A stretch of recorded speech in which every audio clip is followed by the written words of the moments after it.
It's about that time for the COVID update. Where is producer Nikki Barron? Hello. Yeah. Hey, what's up, Nikki? How are you? I'm good. How are you? Yeah, we are. We was good until now. Your segment, man. I mean, I can't wait till we get on the other side of COVID because it's like here comes the bearer of bad news. I would also like to cover something else. Yeah. So. Well, you're stuck with this one for now. But man, what's the updates today around COVID? All right. So today, I sound a little echoey, huh? Oh, that's us. That's us. Not you. I thought it was me. I got a new mic here, and it's got a fun setup here. I've got it on my colander. That looks like a strainer. What are you? It is. In there? Yeah, I'm using a strainer so that my mic can be up high. So you should see the setup I have here to tune in from home because I'm a high-risk person with my asthma. So trying to keep my COVID pod small. But anyway, let's get into it. So after months of holding fairly steady, even as cases surged, the U.S. deaths from COVID-19 have begun rising in the past 2 weeks. Almost 1,500 Americans have died each day over the past week on average. And locally in the state of Washington, here are the numbers. So we've got 141,260 confirmed cases so far in the state of Washington, 9,765 hospitalizations. And as you can see by this chart, we are definitely seeing an upswing here. As of Saturday, there's a record of 762 people receiving care for the virus in hospitals in Washington state. And it's actually forcing hospitals to now make a plan for how they're going to cancel elective surgeries. So to be able to look after these cases. And we're not talking about facelifts and things like that. We're talking, joint replacements, heart valve replacements, cancer surgeries. So these hospitalizations are definitely serious. And, it's not long until we'll be moving into the phase of that we were seeing in the spring when they were building, kind of remote hospitals at the stadium and things like that. So we've got to stay home, a little more localized for Seattle. So I want to make a note here. They don't report numbers over the weekend, so the numbers get pushed into Monday and Tuesday's numbers. So I have Friday's numbers for you. And in tonight's show, hopefully I'll have more accurate numbers for the weekend. But for Seattle on Friday, we had 153 new cases. Our 7-day average is 126 cases. There's been 1,804 cases in the last 14 days. And 49 hospitalizations in the last 14 days. So that's our local COVID update. And that's really important because we are moving into the Thanksgiving holiday, and more than 1 million people are still traveling through our country's airports on Friday, which was the second highest single-day rush of travelers since the start of the pandemic. And for comparison, we did 2.5 million on that same day last year. So we've only cut that about half. I definitely expected less travel from people.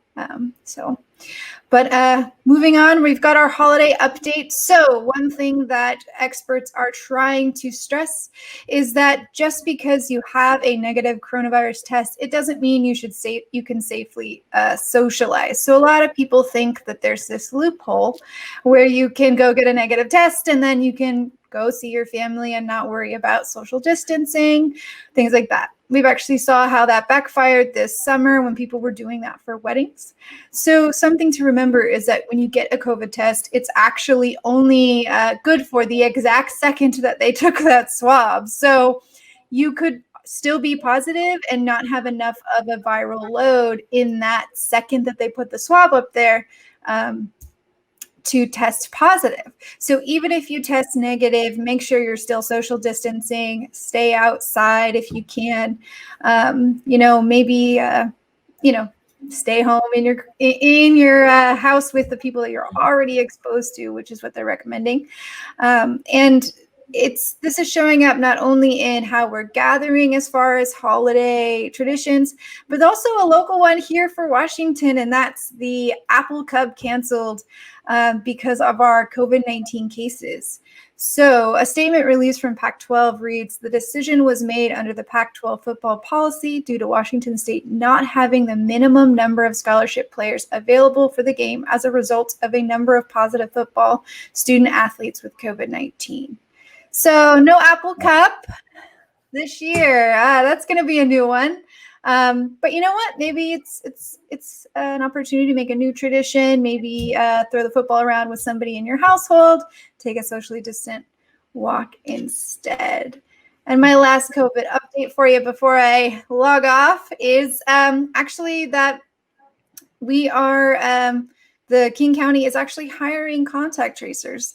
So if you are looking for a way to get involved and help your community, if you're unemployed, becoming a COVID-19 pandemic contact tracer might be the way to go. So if you're interested in learning more about that, I'll post the link here in the comments for you of how you can apply. And there's also a free training from the state, from the University of Washington.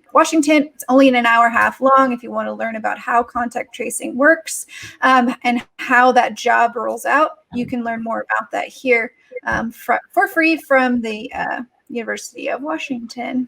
So that's my COVID update. All right. So a few things, well, a few comments while we still have you here. You know, the thing is people watch the movies and they see the contact tracing and it's like cool. So like, we got to find out who touched the monkey. And then it's like this and satellites and blah, blah, blah. And they're like, oh, here's the phone records and we pulled the camera from whatever. But in real life, people are like, nah, I kind of don't want you to know where I've been or who I've been talking to. It's a difference like in this country and a lot of other countries where, and I'm not like advocating for this, but a lot of other countries, the government has total access to everything. And you pull your phone, they do that, which they do here, by the way. They still tell us that. But, you know, like South Korea, it's like, man, they're pulling the phone, they're pulling the base station, they're pulling this, they're pulling that, everything else. So contract tracing, because of our rights and freedoms here in America, it's like it goes a different route than some other countries. And I do want to share this with the audience. What I got you here, Nikki, is that when we talk about don't travel, don't go be with people, man, that hit us here because Team Converge, we were flying out on Friday to Tanzania. We were going to do a morning show over there for a week. We planned this for a long time ago. And, you know, a lot of people know I used to live there in Dar es Salaam and in Zanzibar and in Nairobi. And yeah, literally we're supposed to be there right now. But first the state travel ban, Governor Inslee put on an advisory, let me not say ban, put on an advisory. It was like, if you leave the state of Washington, then you should quarantine for 14 days. Then the CDC put on advisory as well. And of course, you know, we can't sit here and tell people like, oh, do this with COVID, do that with COVID, and not travel or not do whatever. But I did get, this is how cool it is here at Converge. We didn't get on the plane. We didn't make it to Dar es Salaam. We're going to push that into 2021. Let me see if I can put this here. I know that you can't focus in, but Jake Gravbrot, let me get the angle out. There. Jake Gravbrot, he knows how much I love the continent of Africa and how heartbroken I was. So the big fella got me this picture book here. Oh, we got, okay, look, ooh, Oya's on the job over there. So Jake got me a picture book here of photos from across the continent of Africa. That's good. And some of everything else. So thank you, Jake. And I bring that up to our viewers and, you know, to let you know, we're not just saying like, oh, don't do this, don't do that or whatever. It's actually impacted us. And so, you know, at first I was like, oh, okay, well, cool. We're not going to go to Tanzania. Then let me go and visit my dad down in North Carolina. Nope. And then, Omi was supposed to come here on Thursday for Thanksgiving from Chicago. He was supposed to come home for Thanksgiving, son, and he's going to be sitting in Chicago. So, you know, we're not just talking it, we're kind of really living it. We want to get past this COVID thing and really do our part here at Converge to walk the talk. Definitely. I was really looking forward to going to Africa with you. I like to refer to Omari as the Ryan Seacrest of Africa. So would have been a fun experience to go with one of the most, what your radio show was the highest rated English language show on the entire continent of Africa. And so I was really excited to go and see Africa from your perspective and have you as my tour guide. So I can't imagine going without you now. So now I'm going to wait until we can go because there's no way I'm going. How are you supposed to go to Africa without the Big O? Yeah, I'm Nashida. Don't worry. Hakuna Matata. We're still going. We're pushing into 2021. Nikki Barron, thank you for the COVID update. And what we see you again tonight, right? Yeah, so I'm still finalizing the topic for tonight, but tonight at 6 p.m. you can tune in for another update on COVID. Hopefully I'll have the numbers from the weekend that I can share with you guys. But if you have questions about COVID, put them here in the comments or visit whereweconverge.com. You can click on our COVID resources page at the bottom. There's a form there you can fill out. So send me your ideas. I'm going to get some answers, working with the city, state, and some local nonprofits to find the answers to your questions. So let me know how we can help you.